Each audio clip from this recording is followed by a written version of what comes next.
An explosive day in New South Wales politics today with the still very popular former Premier Gladys Berejiklian accused by the ICAC corruption body of serious corrupt conduct. Her then lover, Daryl Maguire, as we know, was also cited for serious corrupt conduct.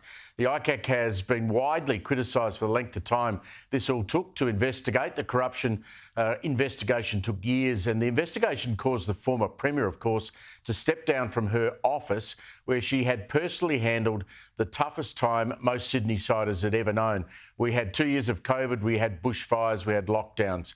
A job most people believe, and they still do today, that she did brilliantly. She's had this to say today, quote, and we've waited all day for this statement: "Serving the people of New South Wales was an honour and a privilege. At all times, I have worked my hardest in the public interest. Nothing in this report demonstrates otherwise. Thank you to members of the public for their incredible support. This will sustain me always. The report is currently being examined by my legal team." That was Gladys Berejiklian. Now, I'm a fan of Gladys, and having lived under her regime and then that of Labor's Daniel Andrews, I can tell you without fear of contradiction, New South Wales was very lucky to have her. And as Labor veteran Graham Richardson told Sky today, the Labor Party were never certain they could ever beat her at an election. We had no thought of defeating her for years because, we knew how popular she was. And that popularity just endured. Now, phone taps were pivotal in Gladys's downfall. Her lover, Maguire's phone, was being tapped by ICAC. This exchange, in my view, probably sunk the Premier. You know my little friend? Not really. Don't worry. I don't need to know. Which little friend are you talking about? I don't need to know about that bit. I've been subpoenaed to go to ICAC, some of the ICAC. So that's exciting. What? Yeah. What for? I think that what was to benefit from the skullduggery was getting up to the council. I don't want to know any of that stuff. They could probably actually listen to any calls that were being made between me and this phone and any individual that I choose to talk to, including you. Is that going to be a problem? That's extraordinary audio by any means. Now, current New South Wales Premier Chris Minns was effusive in his praise of Gladys Berejiklian's handling of COVID today. Here's what he had to say. Nothing in this report takes away, I don't think, from Premier Berejiklian's handling of the COVID emergency, which I still regard as being excellent. It's important, however, for all politicians in New South Wales and anyone in public life or positions of leadership to understand that we must manage conflicts of interest. Sky News senior reporter Caroline Marcus has been doing an outstanding job live on this story right through the day. Caroline joins me now. Caroline, given those phone taps, was there really too much surprise today of the ultimate finding of ICAC against Gladys Berejiklian, do you think?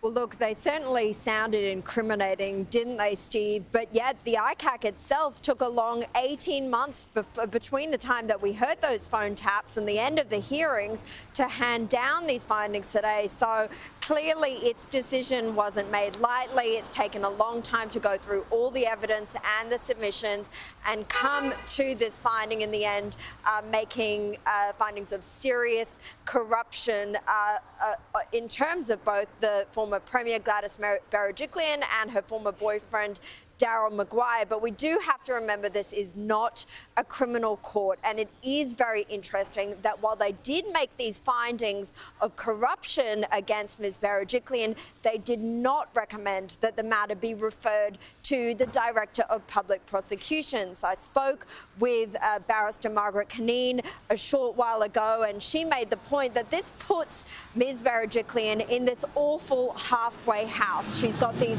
terrible corruption findings hanging over her, which would bring disgrace to any former political leader, anyone in the world of politics or business, and yet she is not going to be able to face a court in order to challenge them. Now, she may have some recourse legally. She has said in that statement that you read out, she is having her legal team have a look closely at these findings, but it remains to be seen whether they will continue to hang over her or whether she will be able to challenge them. Caroline, one of the only things we all have is our character and our reputations. I mean, and we need to, all of us, protect those character and reputations that we have.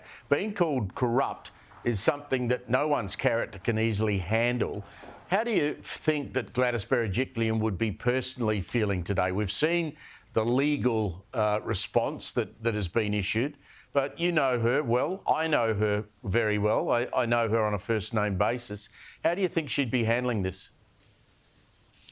I think she would really be struggling in light of these findings. I mean, I think it will bring little comfort that she won't be facing criminal charges over them. In fact, she might be disappointed about that. She hasn't made that clear in her statement because it may give her less recourse for a legal challenge.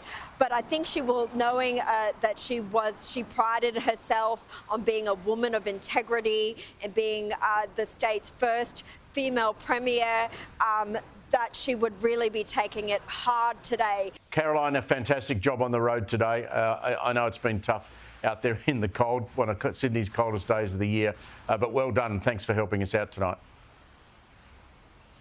Thanks, Steve.